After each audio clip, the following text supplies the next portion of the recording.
When I married Jerry, I was fortunate to inherit some real estate from my grandparents.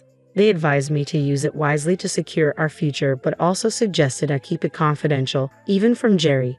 They believed it was prudent to maintain a passive income that only I controlled, ensuring I'd always have financial security. Unfortunately, Jerry has a habit of overstepping boundaries, particularly regarding possessions and finances. For instance, he once tried to redistribute gifts I had bought for my parents, giving them to his parents to enhance his image. His actions troubled me, especially when he reacted poorly to being confronted about them. Recently, a much more alarming incident occurred. I discovered $22,000 had been withdrawn from an account I managed, intended for our living expenses. This account was meant to complement the income Jerry contributed to our household, and I had no recollection of making such a large withdrawal. The only possible explanation was that Jerry had taken the money. When I confronted him, he nonchalantly admitted that he had lent the funds to his mother, Kayla, who was going through some difficulties. He did this without informing or consulting me. The revelation was shocking, not just because of the large sum involved, but also because it demonstrated a lack of communication and respect for our mutual financial decisions. This incident made me rethink the dynamics of our relationship.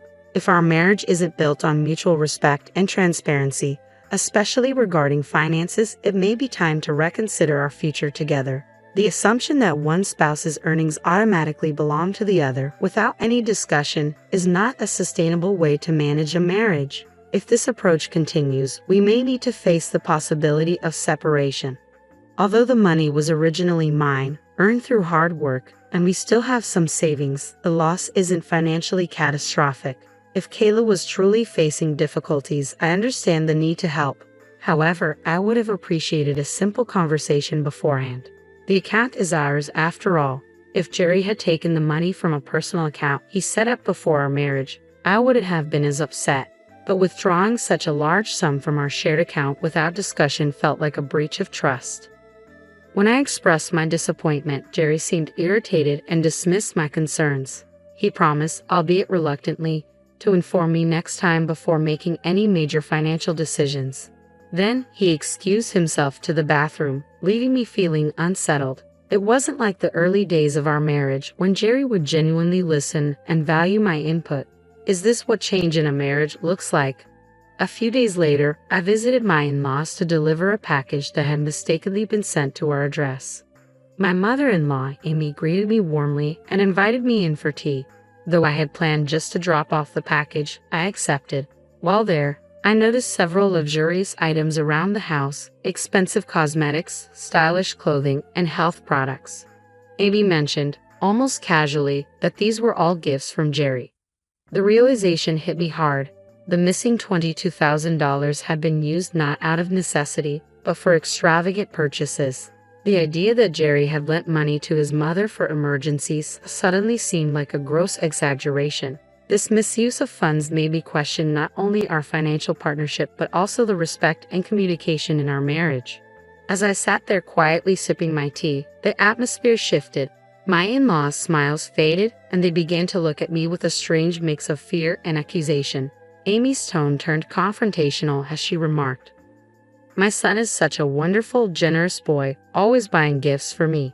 But what about you? As his wife, are you taking good care of my wonderful son? There seems to be some trouble. I heard from Jerry that you've been giving him a hard time for using the money to help me." It became clear that Jerry had portrayed himself as a victim to his parents, a good son, simply helping his mother in need. This explained their fearful and defensive attitude toward me. The revelation drained the last bit of patience I had, not only with my in-laws but with Jerry as well. I never expected such a lack of support and understanding in my marriage, and the thought of divorce started to feel like a real possibility. I began envisioning a post-divorce future where I would move back into my parents' home. It was a 2-story house, over 32 years old, built before my brother was born. It had once comfortably housed our family of 5, but now it stood mostly empty, becoming impractical for my aging parents who struggled with mobility. Although the house had been modified with handrails, its spacious layout was more of a challenge than a comfort. A 1-story home would be far more suitable for their needs. With the financial security from my passive income, I realized I could rebuild their home into something more comfortable and accessible for them. This idea filled me with both resolve and relief, so I called my parents to discuss not only my decision to divorce but also my plan to renovate their house. Surprisingly, my parents weren't shocked by the news of the divorce. Their calm reaction solidified my decision. It seemed they understood my need for a fresh start. When I brought up the idea of reconstructing their home, I could hear genuine joy in their voices. "We're so glad you're thinking of rebuilding the house for us." "Thank you," they said. They reassured me that even if they couldn't live there for much longer, it wouldn't be an issue since I could eventually take over the house, which would be funded by my own income. "Well, I'll start planning it bit by bit," I replied, feeling encouraged by their support. "Just take it easy and don't overdo it," they advised, their words instantly lifting my spirits as I began organizing the rebuild of my parents' home. It felt like the start of something new, a fresh chapter not only for them but for me as well. I had been waiting for a response from the construction company when Jerry suddenly confronted me, his anger palpable. "How dare you use our savings to build a house without telling me anything about it?" he accused, slamming his fist on the living room table. His voice grew louder, completely disregarding my feelings. "My parents will be living in the new house," I said firmly, trying to keep my composure. "That's impossible," Jerry roared, his face reddening. "That house was built for my parents to live in." He insisted that since he viewed the funds as our shared property, his parents had as much right to the house as mine. "Are you seriously planning to cram 5 people into that tiny one-story house?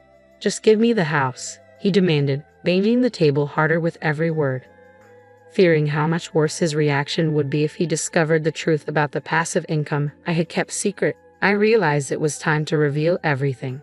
"To tell you the truth, I have passive income," I confessed, feeling the weight of my grandparents' trust. "It's from the real estate my grandparents gifted me, and I use that income to pay for the rebuild. Not a single penny came from our shared savings." The guilt of breaking my grandparents' promise to keep this secret gnawed at me, but I had no choice. As I spoke, Jerry's anger escalated. His face twisted in fury, his shoulders shaking, and his fists slammed the table even harder. "What kind of wife hides an income from her husband? You spend my money but protect your own with secrets," he shouted, his words cutting deep. His reaction clarified everything that had gone wrong in our marriage: lack of trust, respect, and any sense of partnership. The issues had been festering beneath the surface for too long, and now they were impossible to ignore. "I'll take the house as alimony," Jerry sneered, his arrogance shocking me. "Any house built while we're married is mine too. I'm the head of the family, and if you disobey me, I'll divorce you." I stared at him in disbelief. How had I spent so many years with a man who could so easily dismiss my feelings, my contributions? The passive income had been meant as a safeguard for our future. If his earnings fell short or if something happened that left me unable to work, it was meant to protect both of us, not drive a wedge between us. Now, I saw clearly that my grandparents had been right to advise me to keep it a secret. They must have seen something in Jerry long before I did. I had planned to share my passive income with Jerry when the time was right, but after everything, I no longer felt any desire to use that money on him. Frustrated, I stood up and left the house, needing space from the suffocating atmosphere. I spent the night at a business hotel to clear my head and think through my next steps. When I returned home the next morning, Jerry was waiting for me with a sly, unsettling smile. He smirked as he approached, holding the sheet of paper he'd been hiding behind his back, divorce papers already filled out. "You're lying about your passive income, aren't you?" he sneered. "You made that up to cover for stealing from our common savings." His baseless accusations were tiresome despite my honesty about the passive income I had from my grandparents. No matter how much I insisted on the truth, Jerry was stuck in his own narrative, refusing to believe me. "It's the truth. I have passive income," I said once more, but I could see he wasn't interested in listening. His inability to trust or respect me was the final straw. It became painfully clear that this marriage offered none of the support or partnership I needed. The path forward was now inevitable. With a smug grin, Jerry shoved the divorce papers into my hand and said, "You'll let me know when my parents can move into the house, right?" He patted me on the shoulder, as if this was all some joke, then walked out the door, humming as he mentioned he was off for a drink. In that moment, everything clicked. Jerry had been concealing his disdain for me throughout our marriage. He had never truly valued my feelings or respected my perspective. The realization stung, but it also brought clarity and freedom. I didn't hesitate. I packed my things right then and there, filled out the divorce papers, and left the house for good. I moved in with my parents temporarily, explaining the situation to them. We agreed I would stay with them until the new house was completed. The next day, I noticed my phone flooded with missed calls from Jerry. When he called again, I decided to answer, hoping it would be our final conversation. "How? Hey, all your stuff is gone," he said impatiently, sounding confused by my actions. What's going on? Why was he panicking? He had pushed for the divorce after all. "We're getting divorced, Jerry," I replied calmly. "It's normal that I wouldn't stay. I will be coming back, so feel free to use the empty space however you like." There was a pause on the other end. Maybe for the first time, Jerry realized that I had resources he couldn't control. Then suddenly his tone shifted. His voice became unusually sweet, a side of him I had never heard before. "Hey, would you let my parents live in the new house?" he asked, almost pleading. I hung up without a second thought. I finally moved on. "I don't care if I have to live with your parents. Please." Jerry's please stunned me. "I already told you, it's a small one-story house," I reminded him, incredulous. "And it's meant as a surprise for my parents." His suggestion was absurd. Not only was he proposing to give away a house he hadn't contributed to, but he spoke as though it was his to offer. His reckless disregard for reality left me speechless. "You don't care about the savings, do you?" Jerry continued, oblivious to my growing frustration. "You have no idea how much I worried about the money I set aside for you as an allowance, and the funds I saved for our living expenses." This conversation only solidified my decision. Jerry's understanding of our finances and our relationship was completely skewed. Moving forward without him was no longer a choice, it was a necessity. I explained to him the efforts I had put into managing our finances, how I had struggled to make ends meet, but he brushed it off, dismissing the significance of my sacrifices.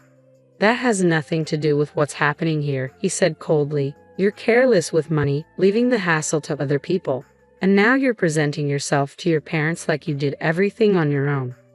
I confronted him, pointing out how he always tried to take credit for my hard work. His sudden silence only intensified my frustration. It became clear he was trying to paint himself as the mastermind behind everything, wanting to gift the house I built for my parents to his own, capitalizing on my sincerity just to impress them. His behavior was shallow, deceptive, and utterly insulting. "In the end, you're just trying to take advantage of my goodwill and claim what isn't yours," I said firmly, my voice unwavering. "There is no justification for trampling on my feelings and intentions like this. I will not give you the house I built with all my heart for my parents just so you can show off." Jerry grew louder, perhaps out of desperation. "Husbands and wives are supposed to help each other. I'll tell them you built it, please. We're not a married couple anymore, are we?" I cut him off. "We're strangers now. I already filed for divorce, remember?" His face fell, realizing that the boundaries I had drawn were final. On the day Jerry handed me those divorce papers, he may have thought he was in control, but now he knew otherwise. I submitted the divorce papers to the city office immediately. Jerry had been the one pushing for it, but when faced with the reality of our separation, he seemed stunned. "You already filed? Why are you so surprised when you're the one who asked for the divorce?" I asked, incredulous. "Oh, I didn't think you'd actually leave me. Hey, let's start over. We can talk it out and be a good couple this time," he pleaded, as if unaware of the gravity of his actions. How could he say such a thing now? This was a man who had squandered our savings on his mother, threatened me with divorce, and ridiculed me to the bitter end. Reconciliation was out of the question. "No, thank you. Please give my regards to your parents," I said brightly before ending the call. The next day, my phone was flooded with voicemails and messages from Jerry, still demanding that we get back together. His persistence was baffling and completely unwelcome. His repeated attempts to reconcile only affirmed my decision to move on.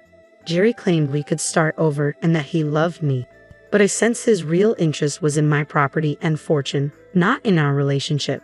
To sever ties completely, I blocked all contact from him and his parents. Meanwhile, the construction of the new house was finished and my parents and I moved in. We now live comfortably in the home I built, surrounded by peace and contentment.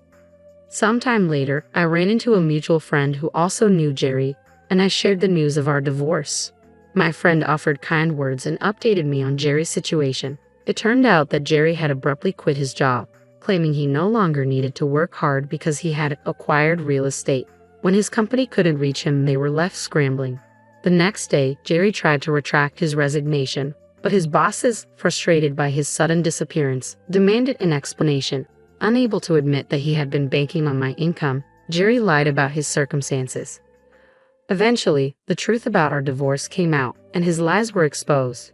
His company refused to rehire him, realizing he had tried to manipulate the situation for his gain.